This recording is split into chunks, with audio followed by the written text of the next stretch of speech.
Bentar, belum. Dah. Assalamualaikum Bu Tati. Waalaikumsalam Bu Susi. Saya mau bincang-bincang sebentar ya sebelum Ibu coach bersama Bu Mayang. Oh boleh Ibu.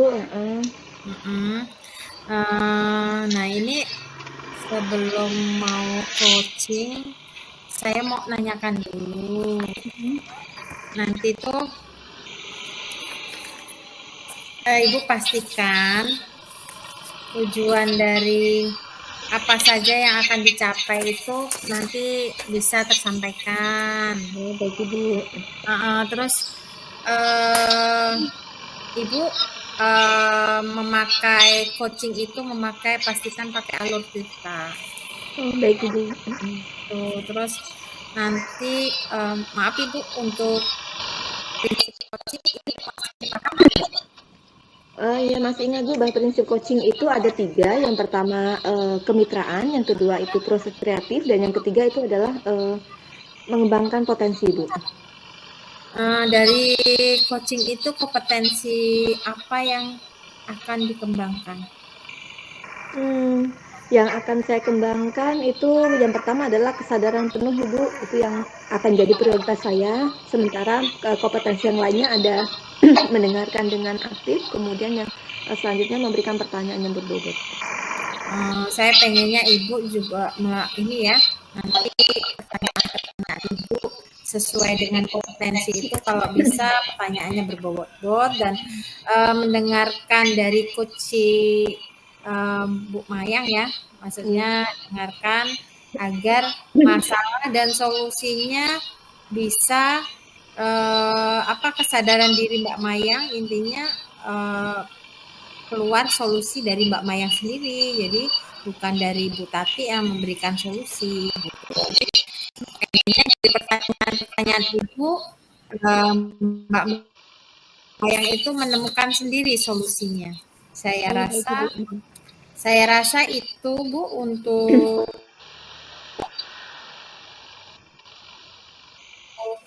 apakah dimulai saja untuk coachingnya biar hemat waktu ya Bu ya. Silakan. Ya, terima kasih Ibu. Halo, assalamualaikum Bu Tati. Oke. Waalaikumsalam Bu Mayang. Maaf nih ganggu waktunya nih. Sehat Bu Mayang? Alhamdulillah Iya. Sehat. Bu Tati maaf loh ganggu waktunya nih, saya mau ngobrol-ngobrol nih terkait masalah yang saya hadapi nih di sekolah. Oh boleh Ibu. Nah, sebelum melebar Ibu pembicaraannya, mungkin tujuan dari pembicaraan ini nanti apa ya Bu ya? Ya tujuannya saya bisa dapat solusi dari permasalahan saya yang saya hadapi begitu Bu. Nah permasalahannya itu seperti apa sih Bu? Boleh nih ceritain? Ya, jadi saya itu wali kelas Bu ya. Jadi salah satu anak saya itu saya lihat ada anak yang ABK Bu, atau anak yang memiliki kebutuhan yang khusus seperti itu. Jadi yang saya cermati dari kegiatan dia sehari-hari itu memang ada beberapa hal yang lambat dari dirinya dia Bu. Dia lambat mengerjakan tugas, lamban dia paham, kemudian juga dengan beberapa kegiatan-kegiatan sekolah seperti yang harus memiliki kemampuan kinestetik itu dia juga kurang Bu. Jadi kalau misalnya pada saat berolahraga itu ya tidak sama dengan teman-temannya dalam hal kemampuan kinestetiknya juga. Jadi memang ada sedikit keterlambatan yang berbeda dengan teman-teman yang lain. Wah seperti itu toh Bu. Itu anaknya berapa ya Bu jumlahnya? Satu aja di kelas itu ada banyak Bu. Cuman saya mengidentifikasinya kayaknya di kelas lain juga ada. Cuman yang jadi pusat perhatian saya karena saya wali kelasnya, ya ada satu anak yang memiliki kebutuhan khusus di kelas ini. Ada juga beberapa Sudah. waktu yang lalu, Bu, soal guru juga menyampaikan hal itu kepada saya terkait kelambatan perkembangan anak ini juga di Oh iya. mapelnya dia, betul. Oke. Ya, berarti memang permasalahan itu tidak hanya bagi ibu ya, ternyata bagi guru lain pun menyatakan bahwa si anak termasuk yang sangat lambat dibandingkan teman yang lainnya, begitu Betul, ya Bu ya? betul, Bu. Iya. Oke. Nah, dari permasalahan tersebut, setiap diri kan ataupun sekolah ibu pasti akan memiliki kekuatan ya Bu ya? Baik dari ibu Betul. ataupun sekolah, mungkin bisa diceritakan tidak Bu, kekuatan ibu itu, kekuatan sekolah itu seperti apa? Terkait Oke. dengan permasalahan anak berkebutuhan khusus. Iya, jadi sekolah saya tuh punya kekuatan dan potensi sih Bu sebenarnya. Kenapa juga sekolah bisa menerima anak-anak inklusi ini ya Bu ya. Artinya memang sekolah juga memiliki kemampuan, sarana prasarana juga ya untuk mendukung anak-anak yang berkebutuhan khusus. Yang pertama yang saya ketahui nih ya Bu ya tentang potensi yang ada di sekolah saya, yang pertama kami memiliki guru-guru yang mumpuni terkait kompetensi menghadapi siswa-siswa yang memiliki kebutuhan khusus Bu. Jadi menurut informasi yang saya dapatkan ada 2 guru yang sudah menjadi instruktur nasional terkait penanganan dari anak-anak inklusi. Kemudian yang kedua, saya juga memiliki guru BK yang background pendidikannya adalah seorang psikolog Bu, gitu. Jadi kemungkinan beliau juga memiliki kompetensi yang mendalam terkait anak-anak inklusi ini. Kemudian juga kalau saya melihat sarana dan prasarana yang ada di sekolah itu cukup mendukung anak-anak yang memiliki kebutuhan khusus Bu, seperti itu.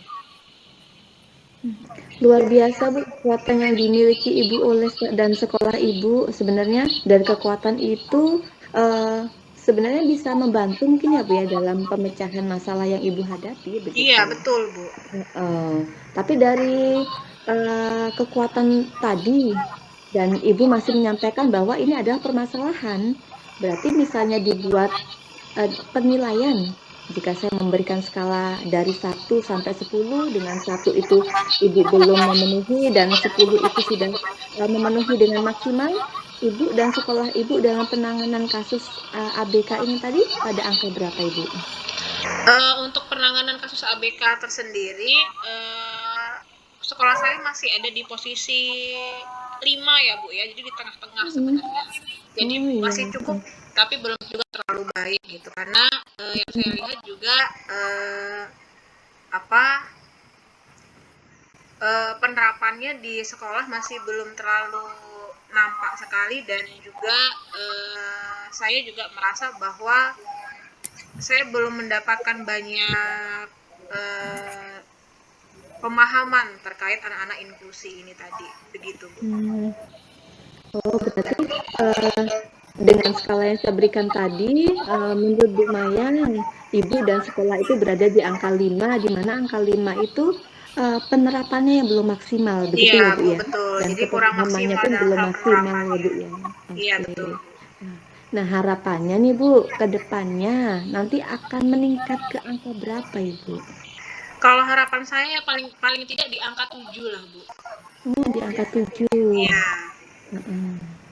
Bisa diceritakan Ibu angka 7 itu yang seperti apa Ibu gambarannya? Di angka 7 itu kalau menurut saya nih ya Bu ya, pertama sekolah itu memang memberikan pemahaman dan edukasi terhadap tenaga kependidikan maupun yang tenaga pendidik terkait anak-anak yang memiliki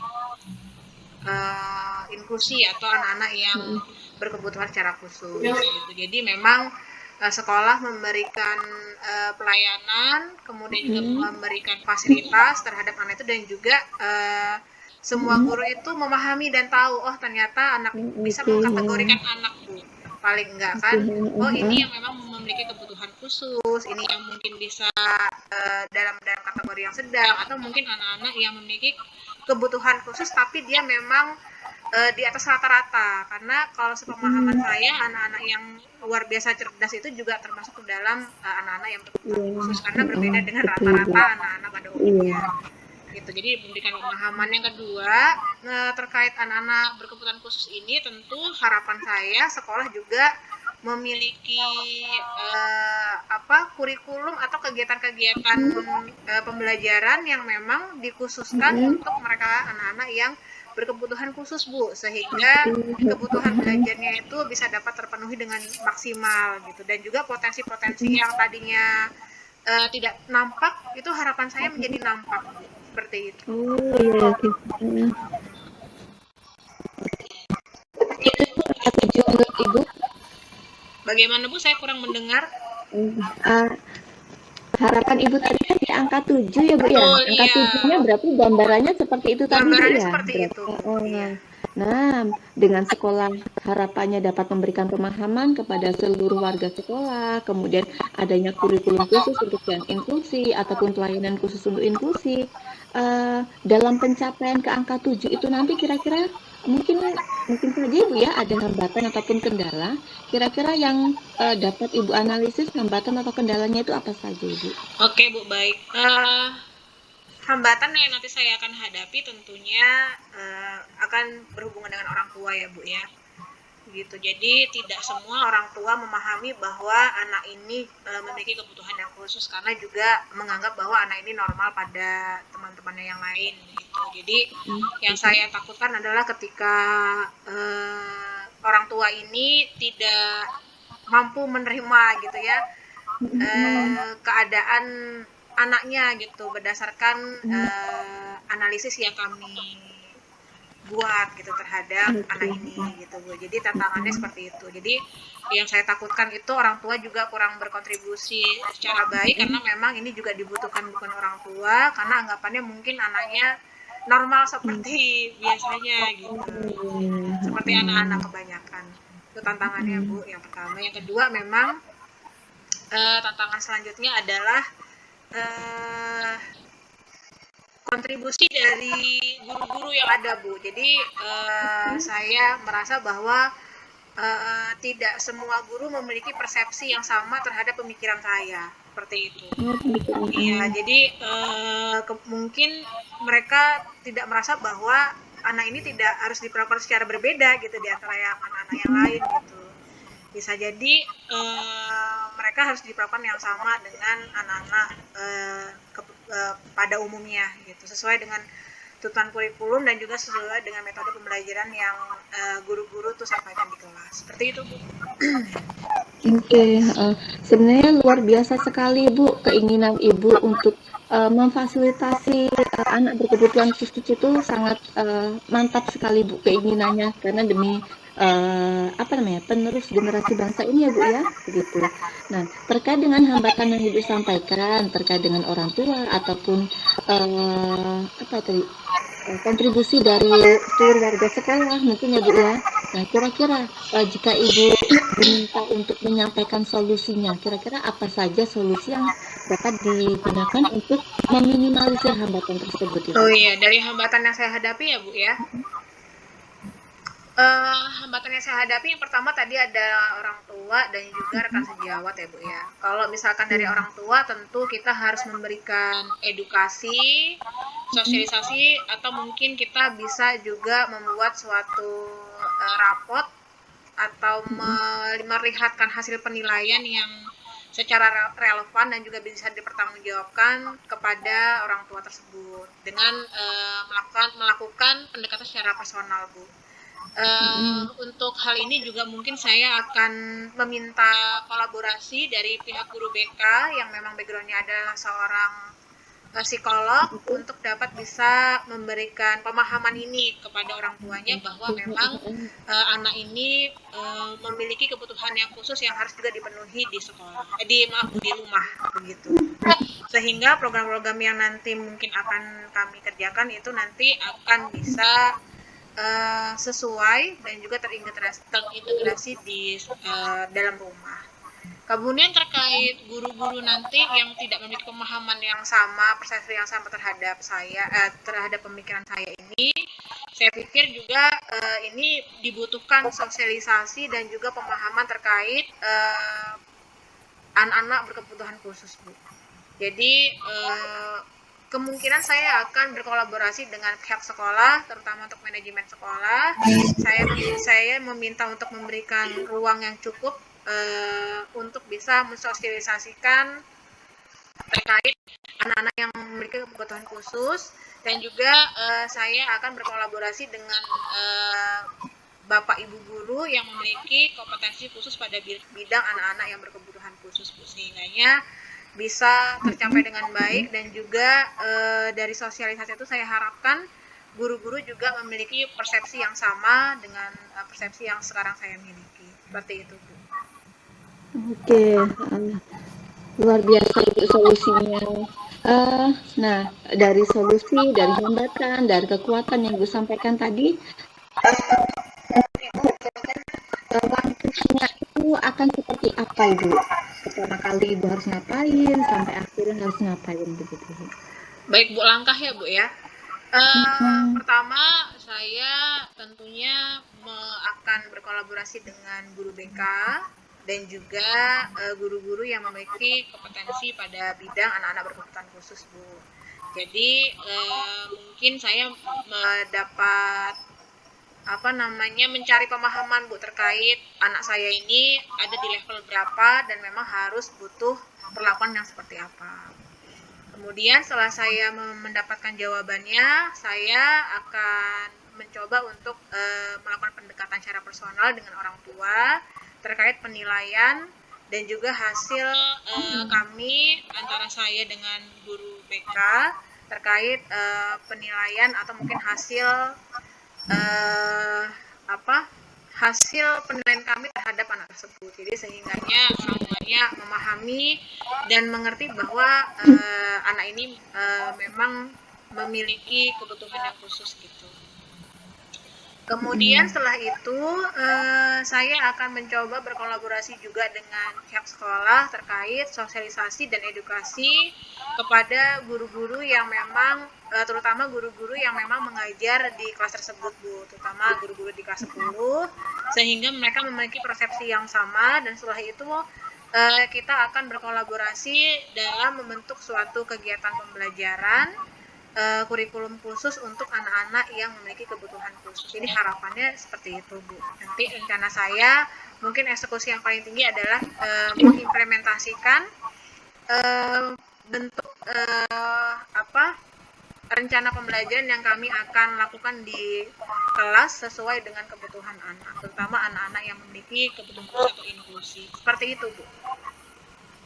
Oke, jadi langkahnya itu tadi, Bu, ya, akan kolaborasi dengan BK, kemudian dengan pihak manajemen, dengan orang tua.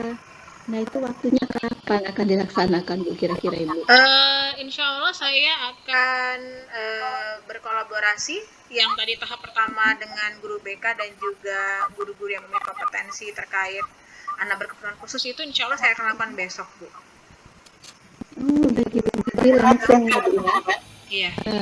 Kemudian terkait dengan sosialisasinya, sosialisasi ya, Bu, ya, ini karena memang butuh banyak orang, jadi sehingganya saya sepertinya membutuhkan waktu yang agak lebih panjang, Bu, terkait mengajak manajemen sekolah dalam hal ini anak-anak yang memiliki kebutuhan khusus. Mungkin saya butuh waktu 2 pekan, Bu, untuk melakukan sosialisasi ya.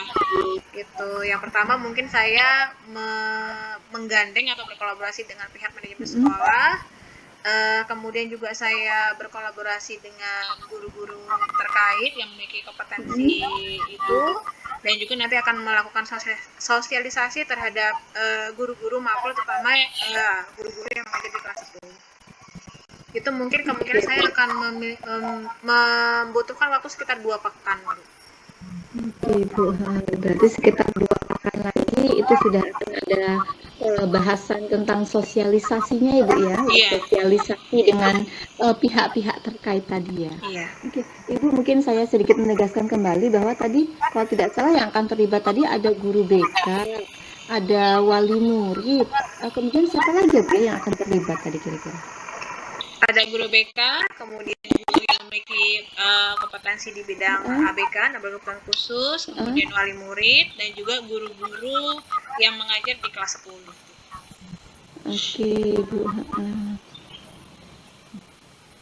Nah, Ibu, kira-kira nanti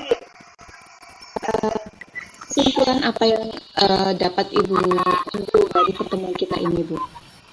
Simpulannya yang pertama saya mendapatkan banyak ide dan gagasan ya Bu ya dari percakapan kita kali ini. Tentunya hal-hal ini juga bisa kita laksanakan dengan berkolaborasi dengan pihak terkait, kemudian juga kita berkolaborasi dengan orang-orang yang memiliki kompetensi dan juga dukungan-dukungan yang terlibat di luar sekolah seperti orang tua. Seperti itu Bu. Saya mendapatkan beberapa rencana-rencana yang nanti akan saya lakukan insya Allah di 2 pekan ke depan Bu terkait permasalahan yang saya hadapi. Seperti itu Bu. Oke, baik Ibu. Berarti nanti sekitar 2 pekan lagi saya tunggu kabar dari Ibu ya Bu ya. Baik Bu, terima Atau kasih. mungkin dipercepat waktunya Bu. Kalau sudah ada. Saya mau diinfokan kembali kira-kira kapan Ibu akan melakukan tindak lanjutnya Ibu. Mungkin nanti sekitar 2 minggu lagi kita bisa ngobrol bareng nih Bu ya terkait rencana yang saya akan lakukan terkait masalah ini. Kita akan 2 minggu lagi deh ketemu deh. Oke, tetap semangat Ibu untuk terus berkreasi, terus untuk mengembangkan potensinya. Luar biasa sekali ide-ide yang Ibu sampaikan, solusi atas permasalahan Ibu sendiri sebenarnya Ibu ya. Oke, tetap semangat Ibu. Iya Ibu, Tati terima kasih nih atas obrolan kita kali ini. Saya banyak mendapatkan pencerahan nih dan juga ide-ide yang tadinya saya tidak terpikir menjadi ide-ide yang tadinya bisa saya terpikir dari pertanyaan-pertanyaan yang sudah Bu Tati utarakan kepada saya. Terima kasih Bu Tati. Sehat selalu, tetap semangat juga, salam bahagia. Ya. Assalamualaikum warahmatullahi wabarakatuh. Terima kasih Bu Tati. Waalaikumsalam warahmatullahi wabarakatuh. Terima kasih Bu Mayang. Ya, selamat ya sudah bisa coaching dan coaching dari ibu-ibu yang hebat ini. Kita refleksi sebentar ya, ibu-ibu. Boleh Ibu. Kalau saya amati tadi coaching dari Ibu Tati itu sudah sesuai dengan alur kita. Jadi menyampaikan tujuan sudah jelas, terus mengidentifikasi masalah juga sudah disampaikan juga. Bu Tati memancing Bu Mayang untuk mengidentifikasi masalah tersebut. Terus selanjutnya rencana aksi Bu Mayang, Bu Tati juga sudah menanyakan ke Bu Mayang, sudah tersampaikan juga rencana aksinya. Terus tanggung jawab dirinya dari coaching itu Bu Mayang bisa, Bu Tati bisa memancing Bu Mayang untuk intinya menyelesaikan masalah tersebut sampai tuntas, sampai nanti ada coaching selanjutnya. Kalau menurut saya sudah terpenuhi dan dari kompetensi yang dikembangkan juga sudah tercapai, yaitu kesadaran penuh, pertanyaan berbobot dan mendengarkan aktif. Kebetulan tadi Bu Tati juga mendengarkan curhatan dari Bu Mayang ya, dari masalah, menemukan solusi dan sebagainya. Dan saya lihat pertanyaan Bu Tati juga berbobot, makanya Bu Mayang bisa mendapatkan solusi dari masalahnya. Ya, saya rasa untuk coaching ini sudah bagus ya. Semoga nanti ada coaching selanjutnya, jadi bisa untuk untuk kita sama-sama memperbaiki diri lah dalam menyelesaikan permasalahan anak-anak. Saya rasa itu saja supervisi saya, Bu Tati. Terima kasih. Ya, terima kasih Bu Susi atas supervisinya. Dengan adanya supervisi ini, saya lebih ke arah dan melakukan coaching Ibu, dan coaching saya juga akan tetap menjadi sumber belajar bagi saya Ibu, demi pembelajaran yang berpihak pada murid ya Bu ya, begitu. Sekali lagi terima kasih Bu Susi. Ya udah. Oke, terima kasih. kasih. Kita akhiri aja ya. Assalamualaikum.